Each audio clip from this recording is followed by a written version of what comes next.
ভিডিওটা ধাক্কা না দিয়ে সম্পূর্ণ ভিডিওটা দেখুন। আশা করি আপনাদের অনেক উপকারে আসবে। দেখুন, আমাদের দেশে আমরা মুরগি পালি কিভাবে? একটা ফার্ম করে। কিন্তু চায়নারা এভাবে মুরগি পালে না। তারা মুরগি পালার জন্য এত জায়গা কখনোই ব্যবহার করবে না।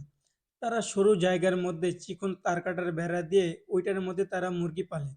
এতে তাদের লাভ হয় কি? জায়গাও কম লাগে এবং মুরগি কখনো হারায়ও না বা কোনো পশু মুরগিগুলো নিয়েও যেতে পারে না। তো যদি মনে হয় যে ভিডিওটা আপনাদের অনেক উপকারে আসবে, তাহলে প্লিজ একটা কমেন্ট, একটা লাইক এবং একটা শেয়ার করে আমাদের চ্যানেলের পাশে থাকবেন। ইনশাল্লাহ নেক্সট টাইম এরকম আরও ভালো ভালো ভিডিও আপনাদেরকে উপহার দিব। তো সম্পূর্ণ ভিডিওটা দেখার অনুরোধ রইল। তো দেখুন কিভাবে ভাই এই মুরগিগুলো তারা পালে। এতে তাদের অনেক বিপুল পরিমাণ লাভও হয়। তো এই জন্যই বলি ভাই, চায়নারা আজ এত উন্নত কেন? কারণ তারা এত পরিমাণ বুদ্ধি খাটায় সব সম্পূর্ণ ব্যবসার মধ্যে, তাই তারা আজ এত লাখপতি।